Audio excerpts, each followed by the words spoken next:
Have you gotten pre-approved for your first home purchase, only to realize that the market hasn't been that kind to you? Maybe you keep getting beat out on homes.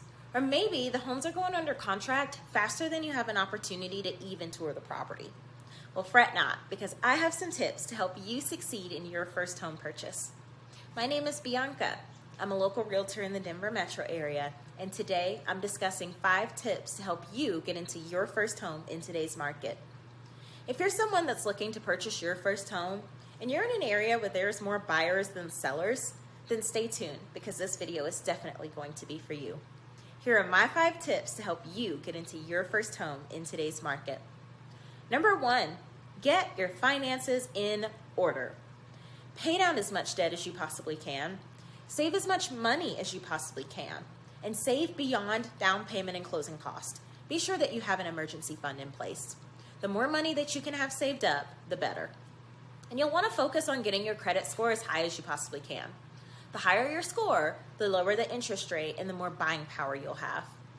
Number 2, tour the area you're planning on purchasing prior to making that purchase. Many first-time home buyers don't do this, but it's important that you drive the neighborhood at different times of the day to get a feel for it. You should also be open to considering other locations, similar neighborhoods to your desired one. You won't be able to get everything on your wish list, and so location or neighborhood may be one area that you have to compromise on. So try not to get your heart set on one particular area. Scope out a few different areas and see if you can see yourself living there. Number 3, play the long-term game. Don't think that you only need to look at homes that are 100% move-in ready with 0 work required, because those homes are selling at a premium right now. So be prepared to do some small projects or repairs around the house. Things like painting or installing new flooring. Prioritize things that need to be done right away versus things that you can live with for a little while. And remember, your first purchase isn't necessarily going to be your dream home. And so if you can make updates along the way, you're probably going to add value to your home through this thing called sweat equity. Number 4, start the process as early as possible. In a heavy seller's market, which many states are in right now, there's several buyers all bidding for the same house.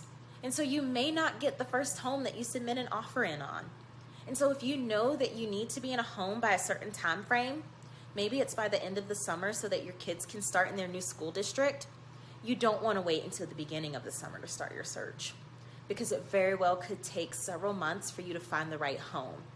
And so the earlier that you can start searching, the better your chances are of finding your next home.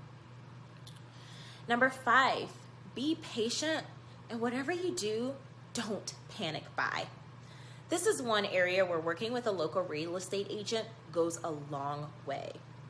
In a seller's market, you're competing against several other offers, and so it's natural to panic and think you have to move at the speed of lightning in order to secure a home. But that's not necessarily the case. If you start panicking and rush to submit an offer, you could end up overpaying for the house.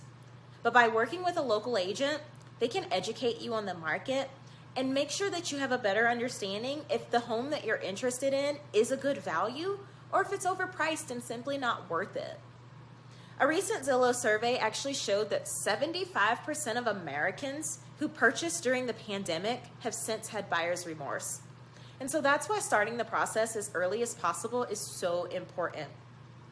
So now that you know my 5 tips on getting into your first home in today's market, you can comfortably go out and search knowing that you can and will get into your first home. Now, if you have any additional questions, be sure to reach out. I hope this video has been helpful for you, and thank you so much for tuning in.